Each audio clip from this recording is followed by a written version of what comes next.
রূপের রহস্য কেন এই কোশ্চেনটা বারবার করা হয়? তো আজকে যেহেতু আমি শুনেছি এখানে অনেক শিল্পীরা আসবেন এবং আপনারা জার্নালিস্ট ভাইরাও আসবেন, সো আপনাদের জন্যই আজকের আমার এই রূপ কিন্তু।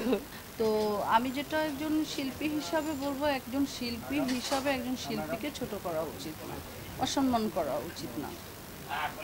আমি আমার মানে ক্ষুদ্র যে ক্যারিয়ার, এই ক্যারিয়ারের স্বার্থে বলবো যে সব সময় একজন শিল্পীকে শ্রদ্ধা রেখেই কথা বলা উচিত। দেখুন, জায়েদের কর্মফল এবং নিপুণের কর্মফল বিশ্লেষণ করার আমি কেউ না। আমি সমিতির অনেক বড় হর্তাকর্তা না, আমি একজন ইসি কমিটিতে আছি। আমি আসলে শিখছি, সব কিছু শুনি, বুঝি, এবং আমার মনে হয় যে যেটা অন্যায় অবশ্যই আমি তার প্রতিবাদ করব, আর যেটা ন্যায় তার পক্ষে আমি থাকব। এখন কে ফল ভোগ করছে, কে ফল ভোগ করছে না, এই বিশ্লেষণ আমি করব না। আমি সব সময় বলবো যে যে যাকে জন্ম দেয় তাকে সেই জন্মদাতাকে সবসময় শ্রদ্ধা রেখেই কথা বলা উচিত।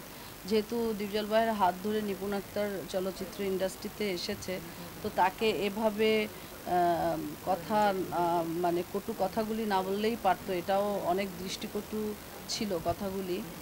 তো আমি জানি না, বুঝি না, আসলে ও তো দেশে নাই, আমি বলতে পারছি না যে আসলে কেন এই ধরনের কথা বলা হয়েছে। কারণ যে রক্ষক রক্ষা করে, যে আবিষ্কারক, তাকে আসলে সারা জীবন শ্রদ্ধা চোখে দেখবো। আপনারা হয়তো বা আমার আবিষ্কারককেও চিনেন, মোহাম্মদ হোসেন। আমি তো সারা জীবন তার প্রতি শ্রদ্ধা রেখেই কথা বলবো।